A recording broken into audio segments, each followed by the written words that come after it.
지난 시간에 이 귀신 들린 아이의 아버지가 와서 자신의 아이를 고쳐달라고 했지만 예수님께서 부재 중이었기 때문에 제자들에게 대신 부탁했고, 그러나 제자들은 능히 그 귀신을 쫓아내지 못했고 병을 고치지 못함으로 인해서 무리에게 둘러싸여서, 그리고 서기관들에게 공격을 받고 비난을 받고 있는, 또 조롱거리가 되는 그런 상황에 있을 때 주님께서 오셔서 믿음이 없고 패역한 세대여라고 책망하는 것을 우리가 지난주에 말씀을 통해서 들었습니다.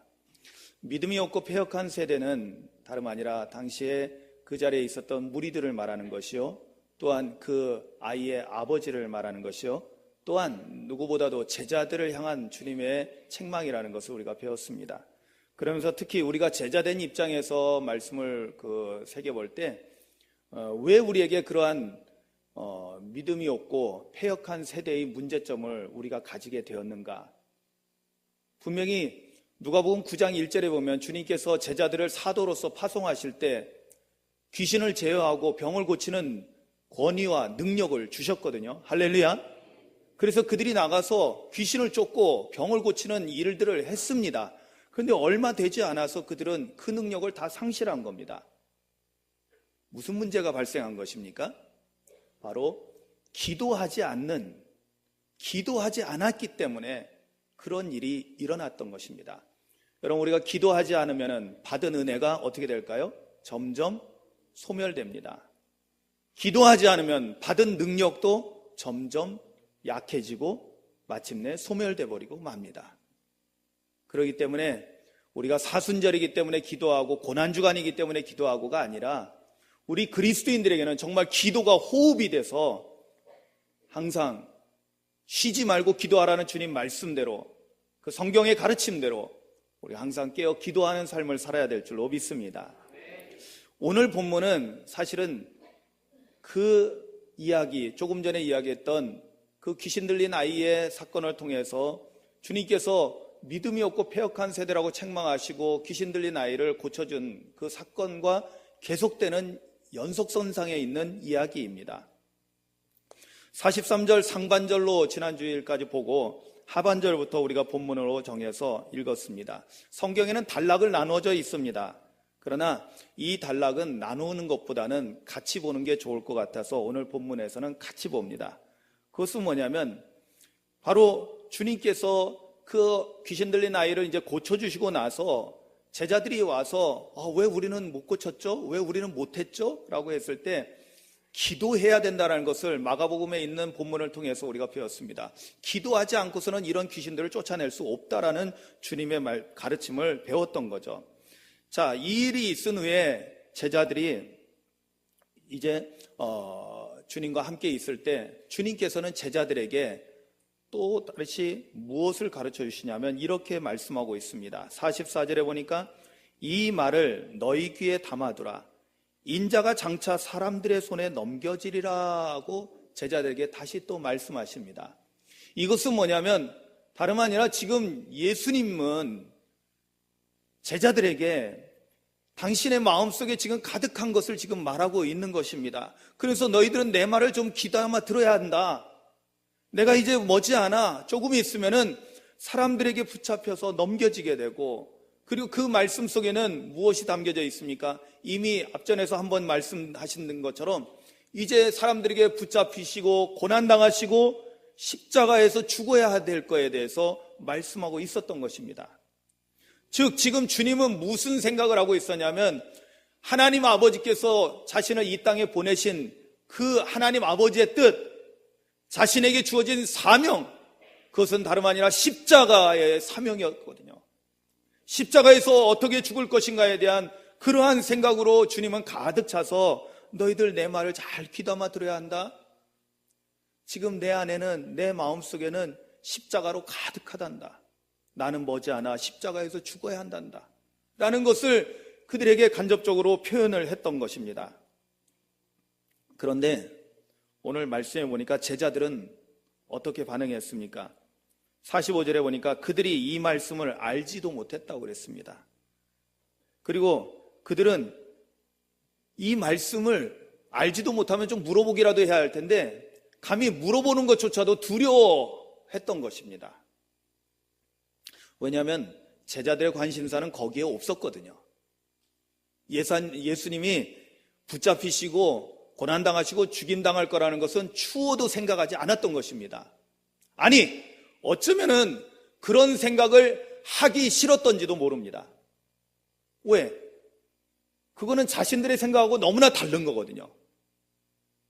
제자들의 생각은 무슨 생각이었냐면 예수님이 예루살렘에 가시면 어떤 일이 일어날 건가 그들이 생각하고 있었습니다. 무슨 생각이냐?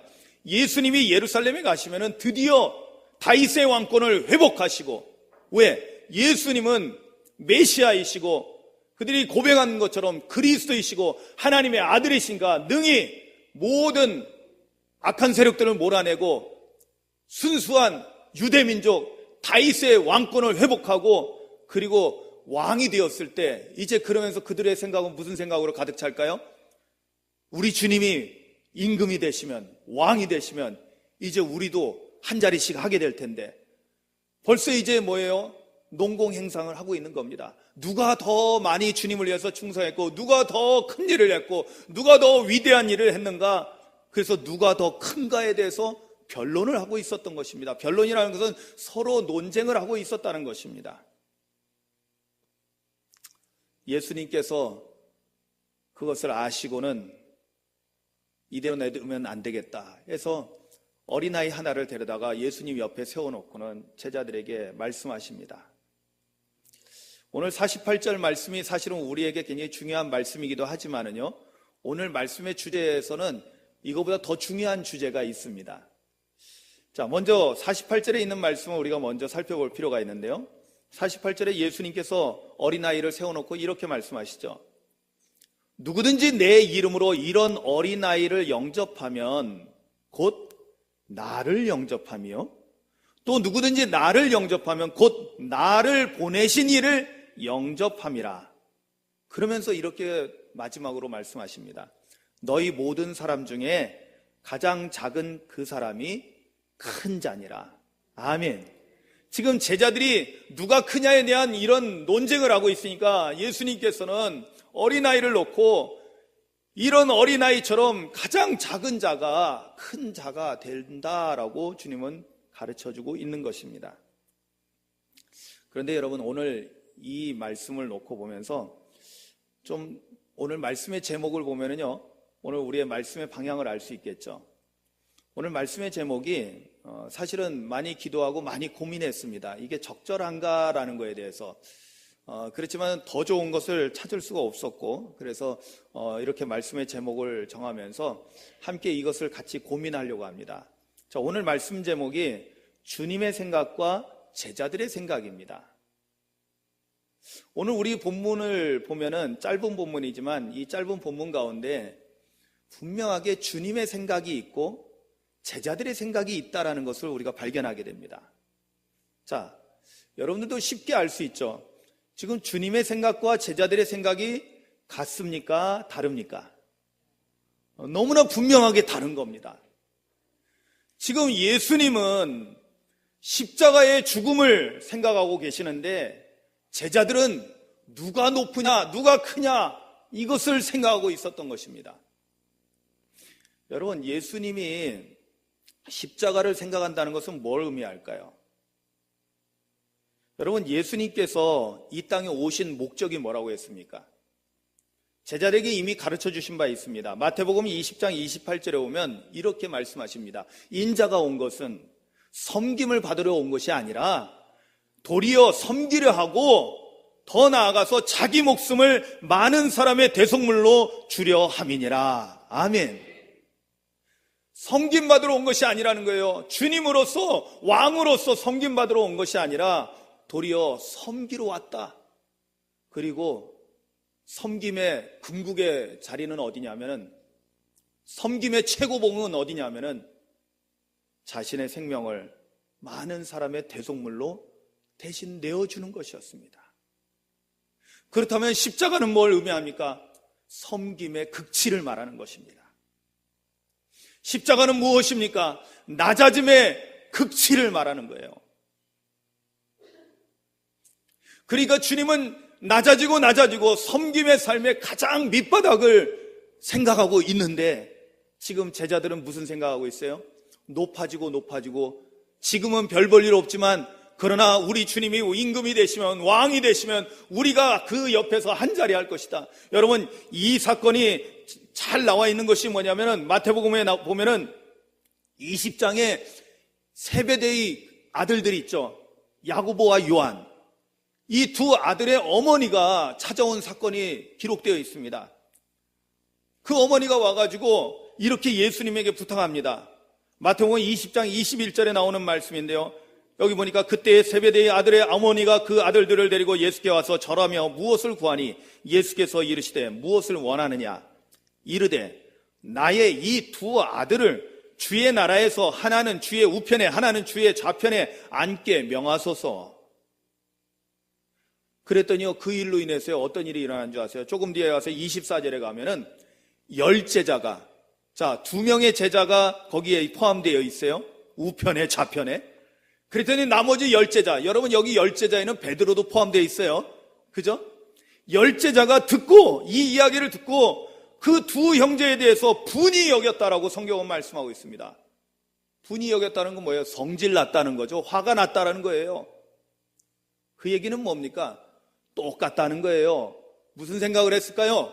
아니, 그 두 놈만 잘했나? 나도 얼마나 주를 위해서 충성했는데, 나도 얼마나 주님을 위해서 열심을 다했는데, 나도 그래도 누구 못지않게 열심히 다했는데, 아니 왜 저 두 놈은 우편에 좌편에 앉고 우린 뭐야? 하면서 화가 났던 것입니다. 아마 성질상 베드로도 아마 분기탱천해가지고 아마 난리를 쳤을지도 모르겠습니다. 그런데 주님께서 그때도 말씀하셨죠. 하나님께서는 이 땅에서 높아지려고 하는 자는 낮추시고 오히려 낮추는 자를, 섬기는 자를 하나님께서 높여주신다라고 결론을 내려주십니다. 할렐루야.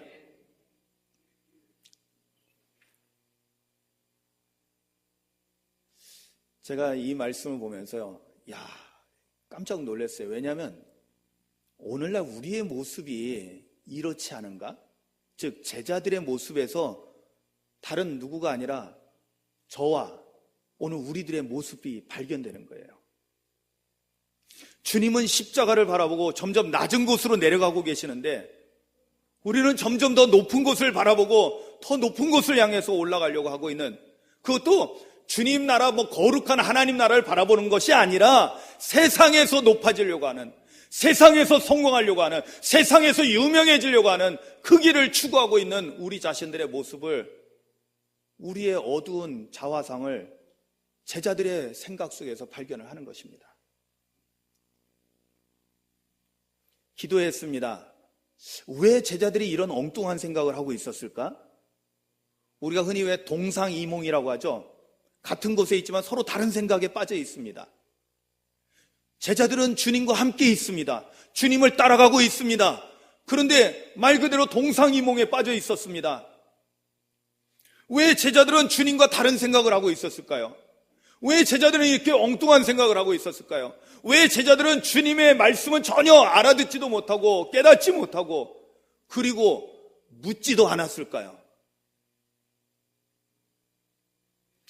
이게 강해를 하면은 참 감사한 게 쭉 이 이야기는 연결되는 이야기거든요. 그렇기 때문에 그 맥락에서 우리가 그 답을 찾을 수가 있습니다. 여러분, 지난주에 말씀, 제가 서두에서 말씀드렸지만 믿음 없고 패역한 세대의 문제는 무슨 문제라고요? 기도하지 않는 문제예요. 기도하지 않는 문제.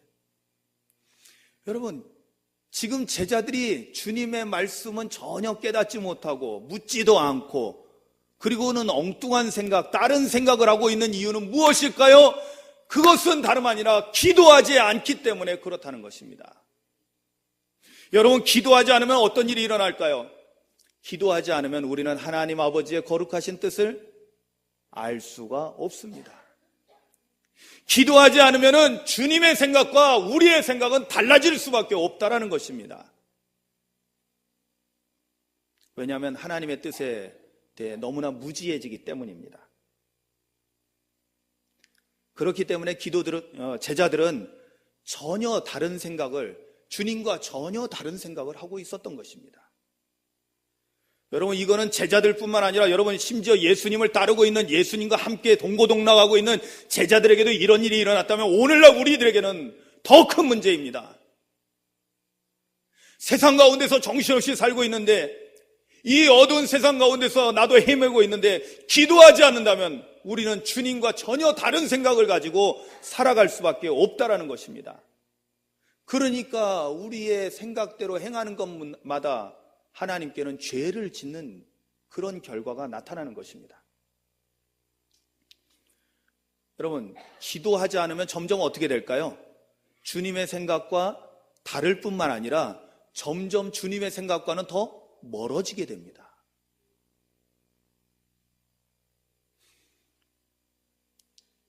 여러분, 주님의 생각을 여러분 잘 보십시오. 주님은 무슨 생각을 하고 있다고 그랬습니까? 십자가를 바라고 있었고, 또한 십자가를 향해서 나아가는 주님의 삶의 모습은 섬기는 자의 그 모습을 보여주고 있고요.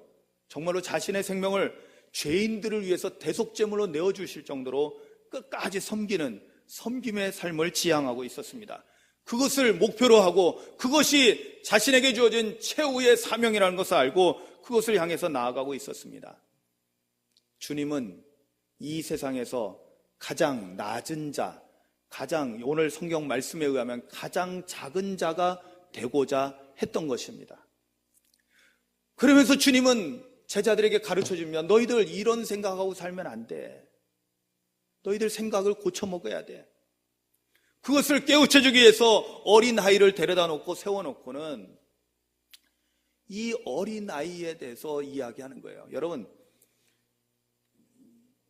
오늘날에는 여러분 이걸 아셔야 돼요. 지금 현대사회에서는 어린아이의 지위가 상당히 높아지고 올라갔습니다. 가족 구성원 가운데 요즘 많은 가정들이 어린아이 중심으로 움직이고 있는 것을 보게 됩니다. 어떤 경우는요, 교회를 선택하는 것도 어린아이 때문에, 자기 아이들 때문에 교회를 선택하기도 합니다. 제가 한번 참 가슴 아픈 이야기를 들었는데, 같이 박사원에서 공부했던 어느 목사님이 어느 가정이 교회를 떠나겠다라고 이야기를 하는 거예요. 그래서 왜 그러냐 그랬더니 교회가 작으니까 아이들 교육을 제대로 못 받겠다는 거예요. 못 받는다는 거예요. 그래서 큰 교회로 가겠다는 거예요. 애들 때문에 간다는데 막을 재간이 없더라는 거예요. 그런데 너무나 마음이 아프더라는 거예요. 왜냐하면 거기도, 그 교회도 이렇게 저희 교회처럼 어린이들이 다 같이 이렇게 예배를 드리는 그런 폼이었는데, 좀 큰 교회 가면 애들끼리 따울하면서 거기서 많은 좋은 교육도 받을 수 있고, 그러니까 그리로 가겠다는 걸, 애들 때문에 가겠다는 걸. 그러니까 요즘 시대는 아이들 중심으로 움직여지고 있는 것을 보게 됩니다. 그런데 여러분, 예수님 때는 어땠을까요? 무려 2000년 전에, 그리고 지금도 지구촌 많은 곳곳에서 현대화가 덜 되고 좀 덜 발전된 그 지역에서는요, 공통적으로 나타나는 사건들이 있어요. 그거는 뭐냐면 어린아이에 대한 문제들입니다. 여러분, 안타깝게도 어린아이들의 지위가 오늘날 한국 사회처럼 이렇게 격상되는 것은 가장 최근에 얼마 되지 않은 일입니다. 우리도 사실 우리 어렸을 때만 해도요, 어른들 이야기할 때 한마디 하면은 진짜 혼을 났습니다. 감히 어디 어른들 말씀하시는데 애들이 끼어들어요. 그죠? 네? 어른들이 밥숟갈 들기 전에는 절대로 아이들이 먼저 밥숟갈 들었다가는 밥숟갈로 머리통 하나 터지는 거예요. 네? 정말 그랬어요. 여러분, 고대 사회에서는 어린아이는요, 아직 미숙한 인간이었어요. 그래서 사실은 이 어린아이들은 좀 심하게 표현하면 아직은 인간이 덜 된 존재, 인간으로서의 가치가 아직은 없는 존재예요. 그러니까 어린아이들은 능력도 없어요. 사실은 어른들에 의해서 얘네들은 살고 죽고 하는 거예요. 그러니까 어린아이는 정말 미천한 존재, 정말 낮은 존재였어요. 그러니까 그걸 우리가 깨달아야지 지금 어린아이를 놓고 주님이 말씀하시는 것을 제대로 이해할 수 있다는 거예요. 그런데 더 놀라운 사실은 이런 미천한, 그 시대의 당시에는 최고로 미천한 사람들 가운데 하나인 어린아이를 딱 놓고 뭐라고 말씀하시느냐? 이런 어린아이를 영접하면 곧 나를 영접하는 것이다. 할렐루야. 주님을 영접하는 거라는 거예요. 그리고 더 놀라운 것은 나를 영접하는 것은 곧 뭐예요? 나를 보내시니 누구예요? 하나님 아버지를 영접하는 것이다. 할렐루야. 지금 이 말씀의 구조를 보면 어떻습니까? 어린아이가 가장 이 땅에서 미천한, 가장 낮은 존재, 가장 별 볼 일 없는 존재인 이 어린아이가 누구랑 같이 취급되고 있냐면 예수님과 같이 취급되고요. 분명히 제자들에게는 주님은 어떤 분이셨습니까? 그리스도시고 하나님의 아들이십니다. 그런데 그런 분하고 동등하게 취급됩니다. 마침내 누구랑 동등하게 취급됩니까? 하나님하고 같이 하나님처럼 여겨지는 거예요. 할렐루야. 그리고 나서 결론을 내리는 게 뭐냐? 이렇게 작은 자가 큰 자다. 아멘.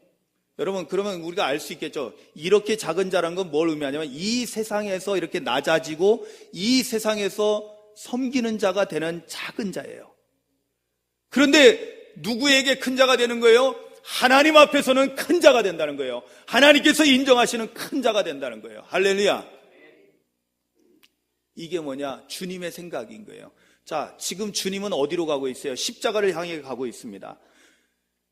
낮은 자 중에서도 가장 낮은 자로, 섬기는 자에서 가장 크게 섬기는 자로 그 자리를 향해서 내려가고 있었던 거예요. 높아지고 커지는 것이 아니라 낮아지고 작아지는 곳으로 옮겨가고 있었어요. 그것이 주님의 생각이었고 그것이 주님의 삶의 지향점이었습니다.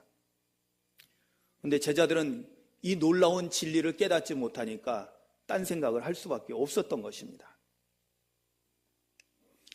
저는 오늘 이 부분에 대해서 문제 해결책을 오늘 성경이 우리에게 가르쳐 주는 것을 통해서 함께 나누고 사실 이 문제를 우리가 함께 해결해 나가기를 소망합니다. 아멘. 왜냐하면 저를 포함해서 모든 사람에게는 이런 욕망이 있거든요. 뭐냐면 이 세상에서 내가 좀 유명해지는 거, 이 세상에서 내가 좀 성공하는 거, 이 세상에서 그래도 좀 내가 더 나아지는 거. 예, 저도 목사인데요. 제가 목사로서 보면 제 설교가 다른 사람들보다 더 나아지기를 소망합니다. 그런 갈망이 있어요. 물론 선한 의도도 있습니다. 뭐냐면 하나님의 말씀을 성도들에게 잘 전하고 하나님의 말씀에 생명의 떡을 맛있게 해서 잘 먹이기를 원하는 선한 소망이 있지만 또 그 이면에는 저 자신도 인정받고자 하는 욕구가 있다라는 것입니다. 어저께 청년 예배 바로 직전에 같이 공부했던 그런 동기 목사님 한 분이 전화를 했습니다. 왜 전화했냐면 오랜만에 안부도 전화하지만은 유튜브에서 저희가 이렇게 주일 설교한 것을 올려놓고 있거든요. 그 유튜브 인터넷에서 제 설교를 보고는 우연히 발견했습니다. 찾아보려고 했던 것이 아니라 뭘 다른 걸 하다가 우연히 오상교회에 들어오고 오상교회에서 제 설교를 보면서 신년주일날 했던 저희 주제를 가지고 했던 설교를 다 듣고 나서 은혜 받았다고 저한테 전화를 한 거예요. 생각이 나서. 은혜 받았다고 그러니까 같이 공부했던 목사님이 다른 목사님의 설교에 은혜 받았다고 하면 참 영광이거든요. 그래서 감사하고 사실 이제 설교 잘하려고 하는 욕망을 다 버려서 되게 어눌하고 투박하고 좀 그래 그랬더니 아니라고. 형님 너무 좋다고 아주 말씀을 잘 성도들에게 가르치고 계신 것 같다고 그렇게 해주니까 또 기분이 좋은 거예요. 그 말 한마디에. 그러면서 한편으로는 부끄럽기도 하면서도 한편으로는 그래 내가 그래도 설교를 못하는 건 아니겠지라고 이러면서 스스로 또 그렇게 생각을 하는 거예요. 제가 오늘 말씀을 이렇게 최종적으로 이렇게 준비하고 오늘 새벽에 이렇게 기도하고 말씀을 다시 한번 정리하면서 그렇구나. 제자들만이 아니라 오늘 우리들도 어느 누구도 다 이런 자신에 대한 인정받고자 하는 욕구는 있구나라는 것을 깨닫게 됩니다. 자칫 잘못하면 그래서 우리 인간은 어느 누구든지 제자들뿐만 아니라 목사님뿐만 아니라 장로님들, 권사님들, 여러분들 어느 누구든지 우리가 조금만 잘못하면 주님의 생각과 내 생각이 완전히 달라질 수 있다라는 그 위험성이 있다라는 것입니다. 그런데 그 원인이 뭐라고 했습니까? 기도하지 않으면 주님의 생각과 내 생각이 달라집니다. 그렇다면 이 문제를 해결하기 위해서는 어떻게 해야 되겠습니까? 기도해야 된다는 것입니다. 아멘. 그것도 끊임없이 부단하게. 그래서 성경은 우리에게 쉬지 말고 기도하라고 말씀하고 있는 것입니다. 무시로 기도하라고 말씀하고 있는 것입니다. 기도하는 것을 쉬면은 죄를 짓게 되는 겁니다. 맞습니다. 아멘입니다. 기도하지 않으면 죄를 지을 수밖에 없는 것은 주님의 생각과 달라지거든요. 그러니까 주님의 생각과 다른 일들을 하게 됩니다. 다른 말을 하게 되고요. 주님의 영광을 위해서 산다고 하면서 우리는 주님이 원하시는 삶을 살지 못하는 것이죠. 그런데 여러분, 첫 번째는 우리가 기도해야 된다는 것은 알고 있습니다. 기도해야지. 그런데 여러분, 우리가 문제는 더 심각한 문제가 있습니다. 그것은 뭐냐면 알기는 아는데 그것을 우리의 삶으로 완전히 우리의 몸에 딱 익숙해져 있게끔 완전히 체득화되지 않았다는 거예요. 내 몸에 체질적으로 기도가 생활이 되는 그런 모습으로 바뀌어지지 않는다는 거예요. 왜 그럴까요? 첫째는 물론 기도를 안 해서 그렇겠지만은 일단 우리가 기도를 하면서도 그런 경우가 많거든요. 어떤 경우는 참 안타깝게도 기도는 하는데 삶 속에서 보면은 주님의 뜻대로 살지 못하고 낮아지는 것보다는 높아지는 삶을 삽니다. 부끄럽게도 목사님들 가운데도 그런 분들 많습니다. 높아지려고 하시는 분들이 왜 이렇게 많은지 몰라요. 기도하면서 큰 교회를 만들고 크게, 여러분 부흥과 성장이 나쁜 건 아니지만은 그것이 우리의 목표가 돼서는 안 됩니다. 부흥과 성장은 주님께서 시켜주시는 거고, 할렐루야. 우리가 지향해야 될 것은 예수님을 따라가는 삶이기 때문에 예수님이 십자가를 향해서 낮아졌으면 우리도 낮아지는 삶을 살아야 된다는 거예요. 섬기는 자가 되어야 하는 것입니다. 그런데 그렇지 않습니다. 자꾸만 대접받는데 익숙해지고요. 자꾸만 높아져서 인정받는데 익숙해지고요. 그것을 갈망하게 됩니다. 기도는 하는데 왜 이런 일이 일어날까요? 여러분 한번 따라 하시기 바랍니다. 기도가 변해야 한다. 여러분 기도가 변해야 하기 때문인데, 기도가 바뀌어야 되는데 우리가 여전히 기도의 초보 단계에서 머물러 있기 때문에 그렇습니다. 여러분 기도를 진지하게 정말로 진정으로 기도하기 시작하면요, 성령의 인도하심을 따라서 어떤 역사가 일어나는 줄 아세요? 기도가 바뀝니다. 내 기도가 변해요. 왜 그러냐면 여러분, 처음에 우리가 기도의 자리로 나올 때 어떤 마음 때문에 기도를 하러 나오냐면은 내가 뭔가 주님 앞에 간절히 구해야 될 것이 있기 때문에 기도하러 오거든요. 그렇지 않습니까? 한마디로 소위 기도 제목이 있기 때문에 주님 앞에 나와 기도하잖아요. 예? 심지어 어떤 사람은 발등에 불이 떨어져서 기도하러 나오잖아요.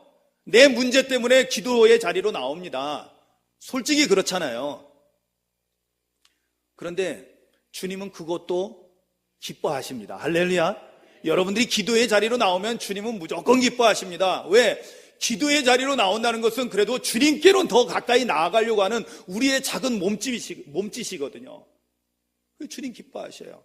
그런데 문제는 뭐냐? 기도를 계속 하는데 여전히 계속 내가 원하는 것만 이루어달라고 합니다. 하나님 이렇게 해주세요. 하나님 해주시옵소서. 하나님 주시옵소서. 여러분 이것도 처음에는 좋다니까요. 그런데 문제는 뭐냐? 계속 그 기도만 하고 있으면은 안 된다라는 거예요. 여러분 제자들이 신앙생활을 안 하는 겁니까? 제자들이 얼마나 주님을 따라다니면서 주님의 가르침을 받았고 주님께서 행하시는 놀라운 기적을 보았고 심지어는 주님이 능력을 주셔서 귀신도 내쫓고 병자들도 고치는 그러한 권세를 가지고 살았는데 뭐가 문제일까요? 기도가 바뀌어야 되는데 어떻게 바뀌어야 되느냐? 점점 기도가 깊어지게 되면 어떤 일이 일어나냐면요, 내가 주님께 원하던 것이 이제는 점점 어떻게 되냐면 내가 원하는 것을 내려놓게 되고 주님이 원하는 것을 찾기 시작하게 됩니다. 아멘? 이게 기도가 변하는 중요한 터닝 포인트입니다. 처음에는 내 뜻을 이루기 위해서, 내가 원하는 것 이루어지기 위해서, 그것이 소위 우리가 원하는 응답받는 것. 우리 아들이 시험 봅니다. 하나님 합격시켜주세요. 우리가 사업을 시작했습니다. 하나님 이 사업 잘되게 해주세요. 하나님 내가 아픕니다. 병 고쳐주세요. 여러분, 이것이 나쁜 건 아닙니다. 여러분 오해하시면 안 돼요.